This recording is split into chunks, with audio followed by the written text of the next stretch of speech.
The woman who had lived quietly among them for more than 30 years became the person everyone watched whenever she appeared on their compound. Nobody confronted her, not at first, but fear has a way of changing people. One afternoon, Mama Adaku walked to a neighbor's house with the same wooden bowl she had carried for years. My daughter, I beg, borrow me 1 cup of salt. The woman froze. She knew exactly what Mama Adaku was asking for, and for the first time, she refused. My daughter, I beg, borrow me 1 cup of salt. Mama Adaku, my own salt don't finish too. I understand.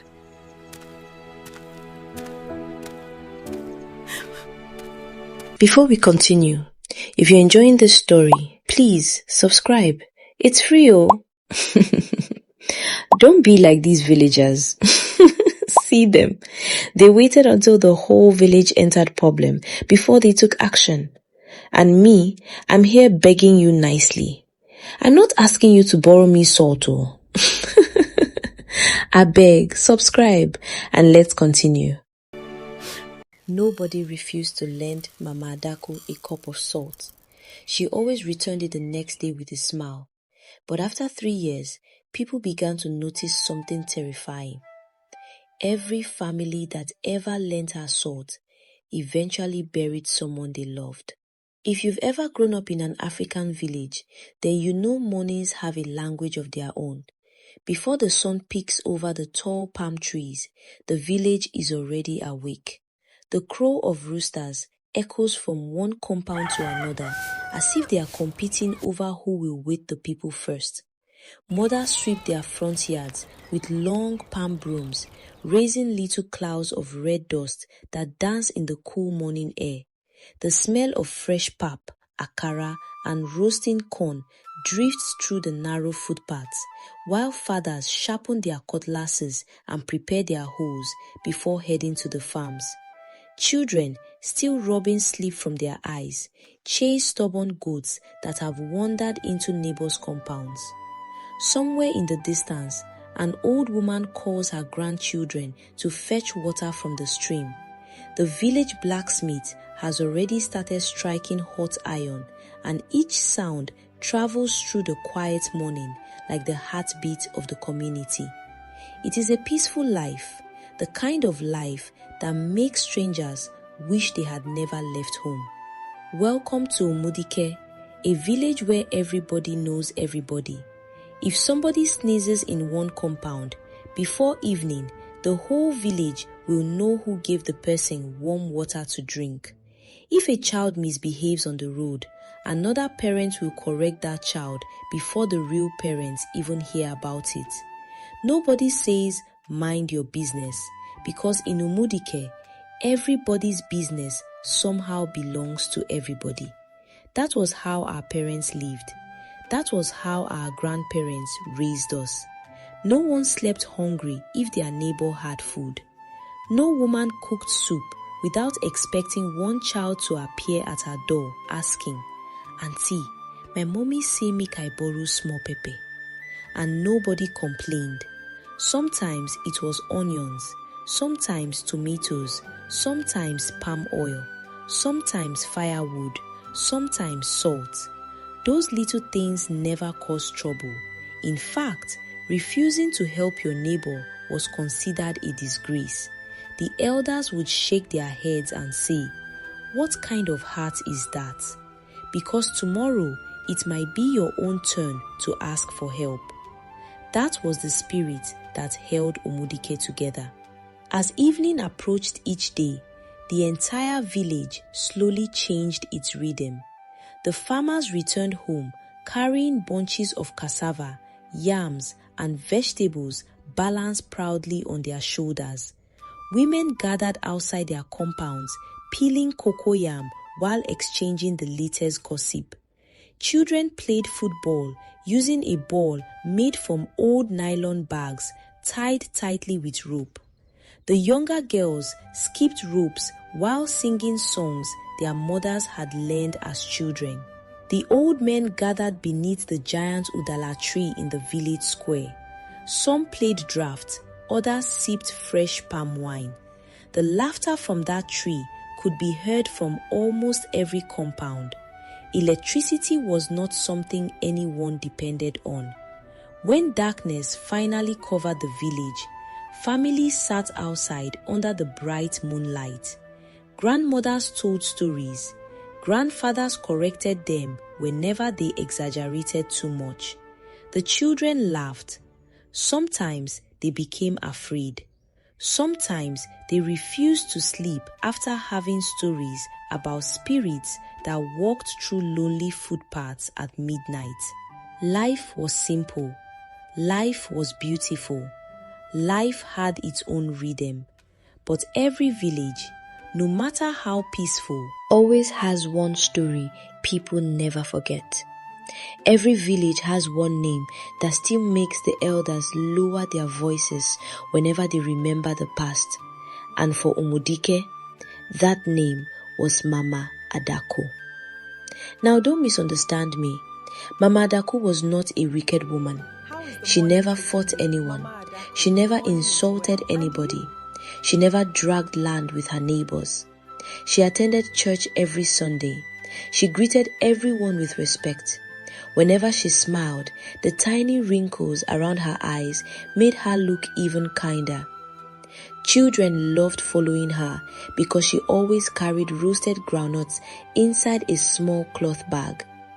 If she saw you crying, she would wipe your tears and say, "Ndo, my child, everything will be all right." Even the stubborn boys who liked disturbing people behaved themselves whenever Mama Adaku spoke. She wasn't rich. Her small mud house stood quietly at the edge of the village, surrounded by banana trees and colorful flowers she planted herself. She survived by selling vegetables, dried fish, and local spices in the markets. Every morning, she arranged her basket neatly before walking slowly to the market square. Everybody greeted her. She greeted everybody back. Nothing about her looked strange. Nothing. If you asked anyone in Umudike who Mama Adaku was, they would simply tell you, "Ah, Mama Adaku, na good woman, she no dey trouble anybody." And honestly, that was the truth. There was only one thing people noticed about her. Only one. She borrowed salt. Not every day, not every week, just once in a while. She would knock gently on a neighbor's wooden door. "Nem, abeg, borrow me 1 cup of salt. Mine don't finish. I go return am tomorrow." She always smiled when she spoke, and true to her word, the next morning she always returned it. Sometimes she even returned more than she borrowed, so nobody complained. After all, who has never borrowed salt before? In Umudike, borrowing salt was as common as greeting your neighbor. People laughed about it. Some even teased her. "Mama Adaku, na only salt you sabi borrow." She would laugh until tears gathered in her eyes. It be like saying, "Na my destiny." Everyone laughed with her. Nobody thought twice about it. Nobody imagined that such an ordinary request could one day become the most feared sentence in the entire village. Because before another planting season arrived, the people of Umudike would begin to notice something so terrifying that mothers started hiding their salt whenever they heard a knock at the door. The people of Umudike had seen many seasons come and go. They had celebrated births, they had danced at weddings, they had cried at funerals. That was life. Nobody questioned it. When it was time to rejoice, the whole village rejoiced together. When sorrow visited one family, everybody mourned as one. That was how neighbors lived. That was how community worked. So when tragedy first knocked on one family's door, Nobody looked for anything strange. It was just one of those painful moments life sometimes brings. It happened during the peak of the rainy season. For 3 days, heavy rain refused to stop. The little stream beside the village overflowed. Footpaths became muddy. Children stayed indoors. Even the market was quieter than usual. That Wednesday morning, Mama Ngozi was preparing yam porridge for her family. She had already washed the yam and placed the pot on the fire when she suddenly realized something. The salt had finished. She laughed to herself. Kai, see me. How I go forget buy salt yesterday? Her husband had already gone to the farm. The rain was too heavy to walk all the way to the market. So she did what every woman in Umudike would have done. She called across the bamboo fence. Mama! A calm voice answered from the next compound. I'm coming, my daughter. A few moments later, Mama Adaku appeared, holding the edge of her wrapper to keep it from the mud. What happened? Mama Ngozi smiled. I beg, help me with 1 cup of salt. Mine don't finish. Mama Adaku chuckled. You too? She disappeared into her kitchen and returned with a small enamel cup filled with clean white salt. Take. Thank you. I go return am tomorrow. No worry, Mama Adaku replied with her usual gentle smile. They chatted for a few minutes about the rain, the poor harvest, and the rising price of gari before each woman returned to her cooking. Nothing unusual happened, nothing at all. The following evening, true to her promise, Mama Ngozi returned the salt. She even added a little extra. Mama Adaku laughed. You don't pay interest, join am. The two women laughed so loudly that children playing nearby began laughing too, even though they had no idea what was funny. Life continued, or at least, that was what everyone believed. 3 days later, Mama Ngozi's youngest son, Kelechi, developed a high fever. At first, nobody panicked. Children fell sick all the time. The village herbalist gave him herbs. The nurse at the health center gave him medicine. His mother stayed awake throughout the night, pressing a wet cloth against his forehead. She prayed, she cried, she begged God to spare her son. But before the first cock crowed the next morning, little Kelechi was gone. The news spread through Umudike like wildfire. Women abandoned their cooking, men left their farms, children stopped playing. By noon, the compound was filled with neighbors. Some brought bags of rice, some brought firewood, some simply came to sit quietly beside the grieving family. Mama Adaku was among the first to arrive. She held Mama Ngozi tightly as the young mother cried until her voice became weak. Be strong, my daughter, she whispered. God understands what we cannot. Nobody blamed her. Why would they? A child had fallen sick. Children sometimes died from severe illness. It was heartbreaking, but it wasn't unheard of. The funeral came and went. Slowly, life returned to normal. Weeks passed. The laughter returned. Children ran through the village again. The market became busy once more. People slowly stopped talking about little Kelechi. Until one hot afternoon, Mama Adaku knocked gently on another neighbor's door. Nem, abeg, borrow me 1 cup of salt. I go return am tomorrow. The woman smiled without thinking. Of course, Mama Adaku. She reached for the salt container. After all, it was only salt. Nobody in Umudike knew. Another family was about to begin the darkest chapter of their lives. There is one thing about village life. News never walks. It runs.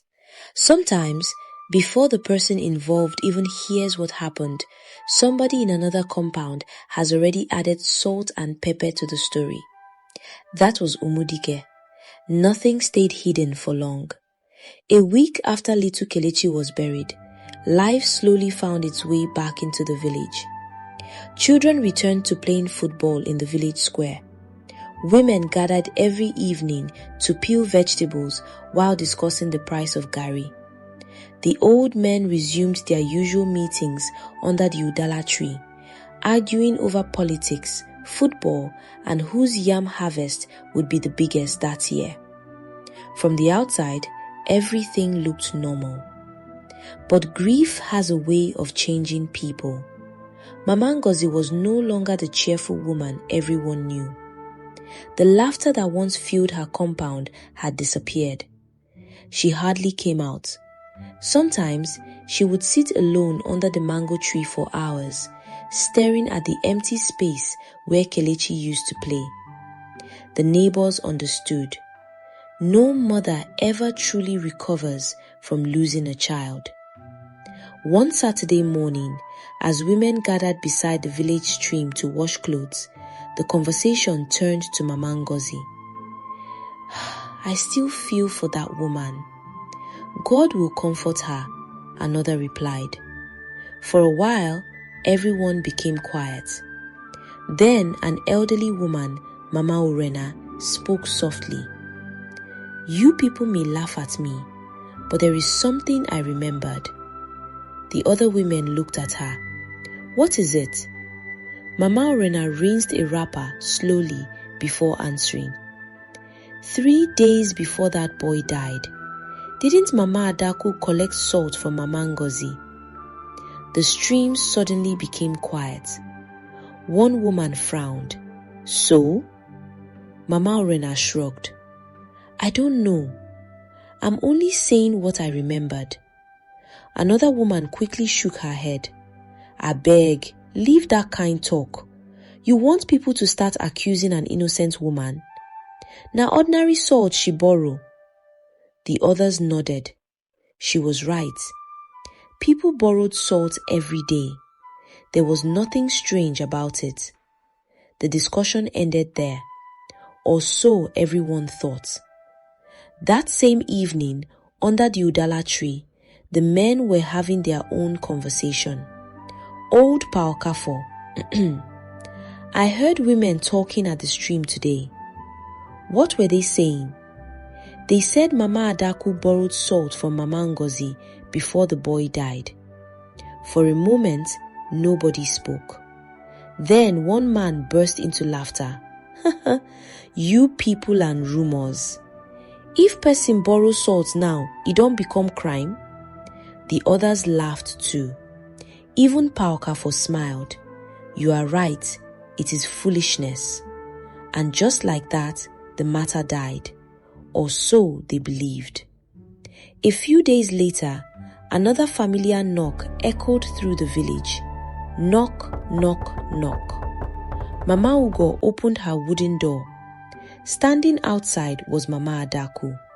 She smiled warmly. My daughter, I beg, borrow me 1 cup of salt. Mama Ugo laughed. Mama Adaku, again? Mama Adaku covered her face playfully. It be like say salt no gree stay for my house. The two women laughed together. Mama Ugo disappeared inside and returned with a full cup of salt. Take, I'll return it tomorrow. As always. They exchanged a few more words before Mama Adaku continued her journey home. From across the road, an elderly woman watched the whole exchange silently. It was Mama Orena. She didn't wave. She didn't smile. She simply watched Mama Adaku walk away with a cup of salt. Then she looked at Mama Ugo. A strange feeling settled in her chest. She couldn't explain it. She wanted to say something, to warn her. But warn her about what? She had no proof, no reason, only a thought she couldn't shake. She adjusted the basket on her head and continued walking. Maybe I'm just getting old. I've started imagining things. She forced herself to laugh, but somehow That laughter didn't sound convincing. Far away, dark clouds slowly gathered above Umudike. The wind picked up. The leaves of the old Udala tree began to rustle. And without knowing it, the village had started counting down to another tragedy.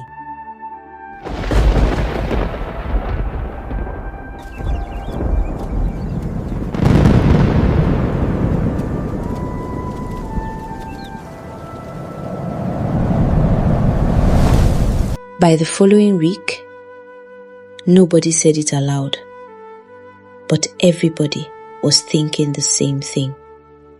The second tragedy came without warning.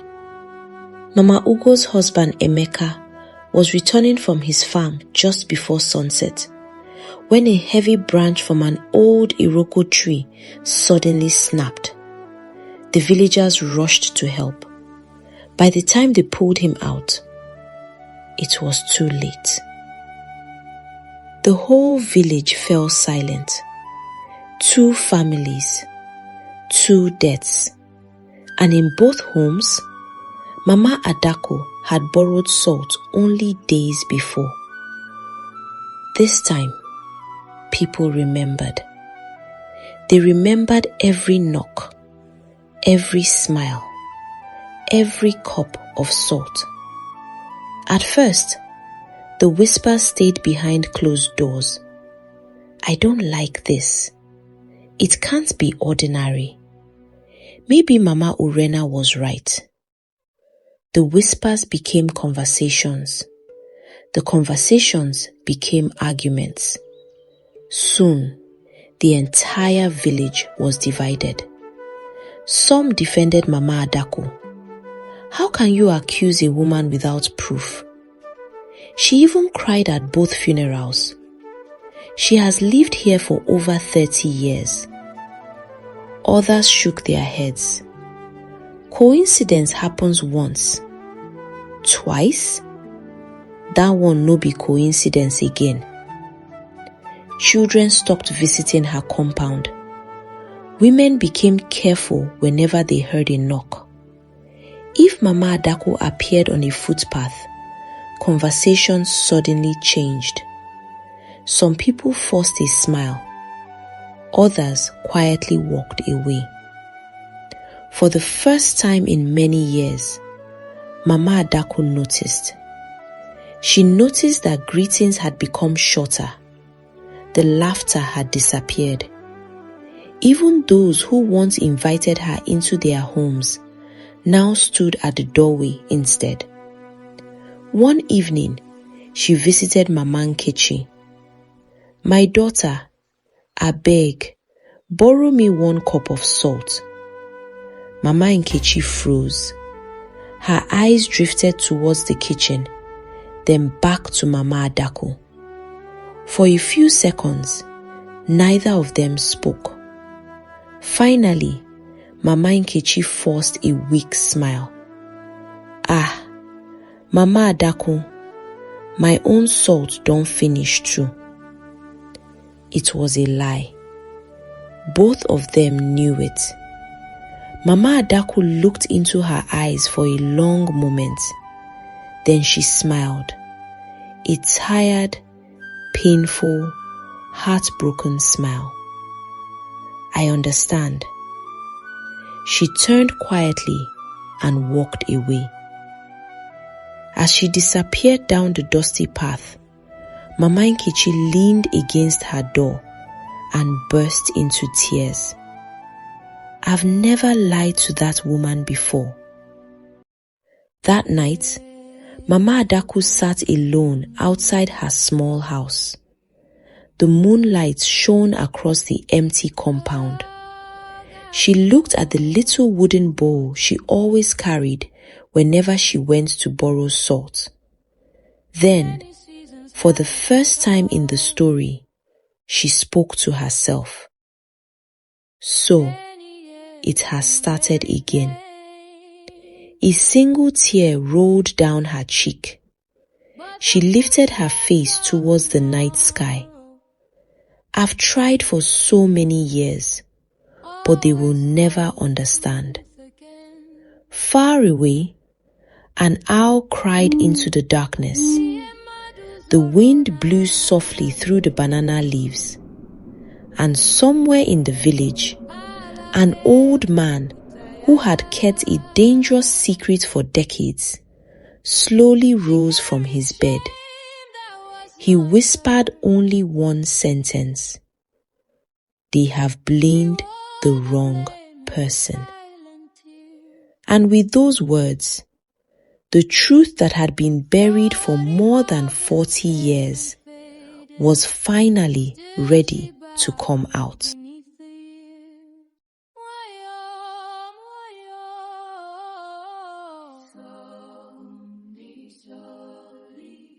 The moon has watched the wind remembers. Ogakuta utubochi. Iemadu zoronala. Agage kuputaya.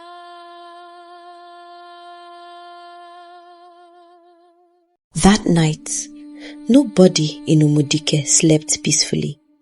The village that once echoed with laughter had become a place where every knock on the door made people uneasy. Even the sound of a neighbor calling your name from outside was enough to make your heart skip. Mama Adaku went inside her small old house. She didn't cook. She didn't light her lantern. She simply sat on the floor, staring at the empty wooden bowl she always carried whenever she went to borrow salt. Outside, the wind whispered through the banana leaves. Inside, silence. The next morning, the elders summoned an emergency meeting beneath the great Udala tree. It had been many years since the village bell sounded so early. Boom! Boom! Boom! Men left their farms. Women abandoned their cooking. Even children followed from a distance, curious to know what was happening. The village square soon became crowded. Nobody smiled. Nobody joked. The atmosphere was heavy. The eldest man in Umudike, Padike, slowly stood up with the help of his walking stick. His voice was weak, but every word carried weight. My people, Padike, today my is people, a painful day. Today is a painful day. We have buried few people We have within buried a short few time. people within a short time. Mothers are afraid. Fathers are confused. And now, people have started pointing fingers. His eyes settled on Mama Adaku, who stood quietly with her head bowed. You have lived among us for over 30 years. Today, we want answers. The crowd became restless. Ask her. Let her explain to us. Others remained silent. Mama Adaku slowly lifted her head. She looked at the people she had called neighbours for decades. Some avoided her eyes. Some stared at her with anger. Others looked at her with pity. She took a deep breath. Then she spoke.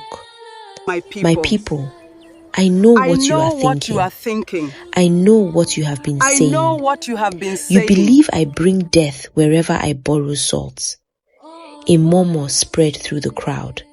She nodded slowly. If I were in your position, I might think the same. The crowd became quiet.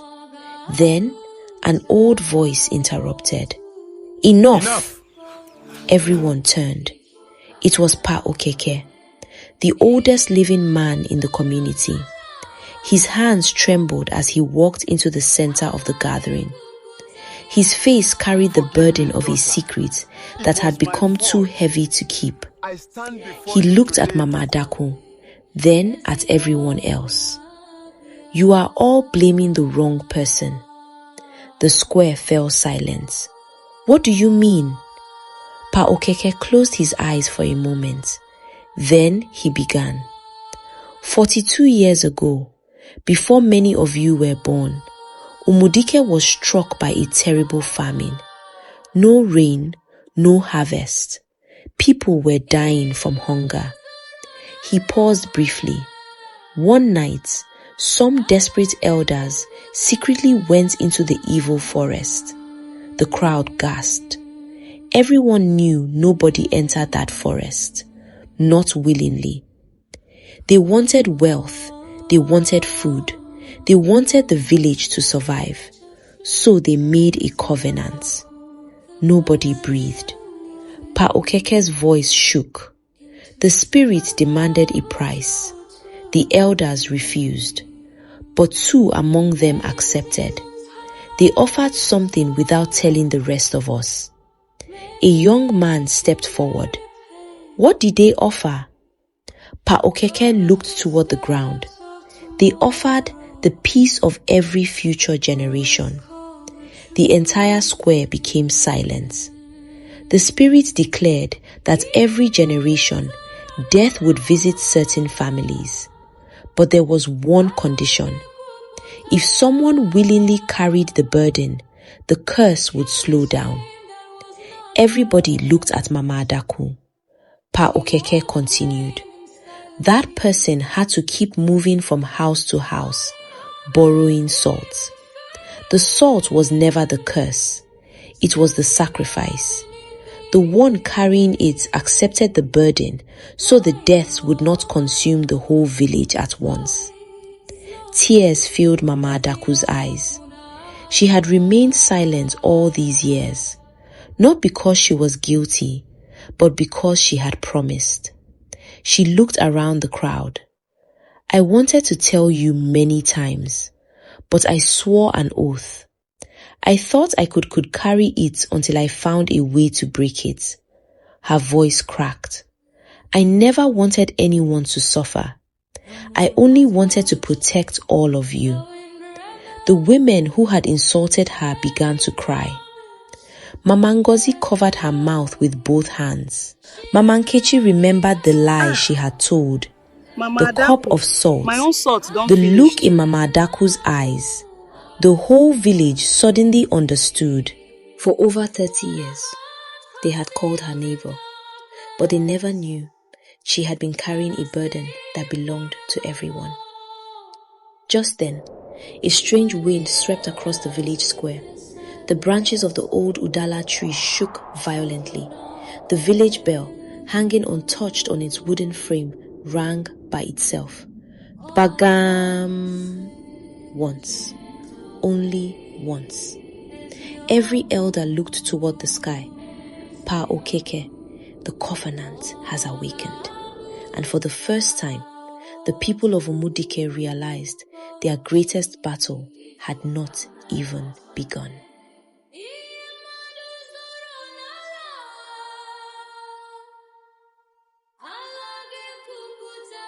Nobody spoke.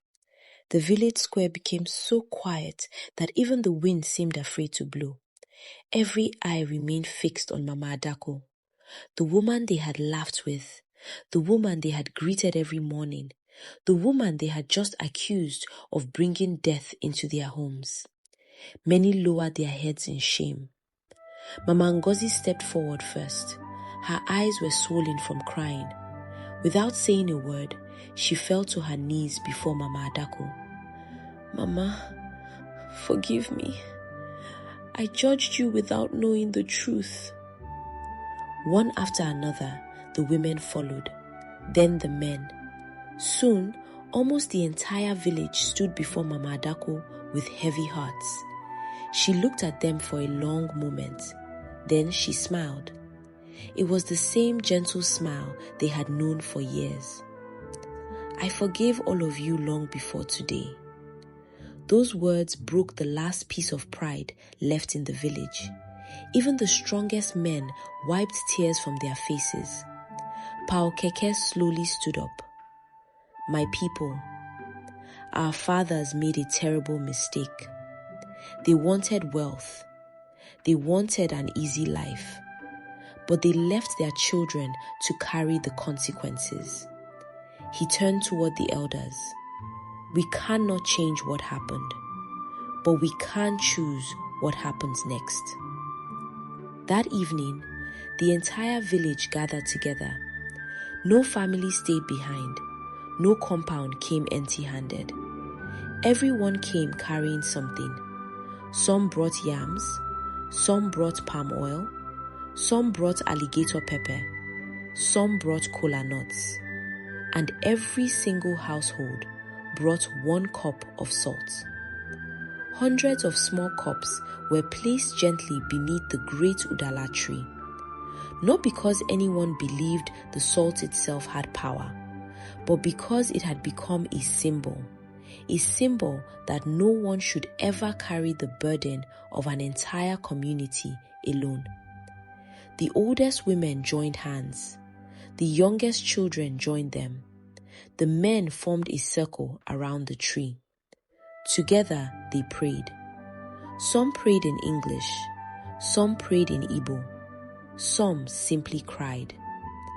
As the first drops of rain began to fall, Mama Adaku quietly picked up her little wooden bowl, the same bowl she had carried from house to house for more than 30 years.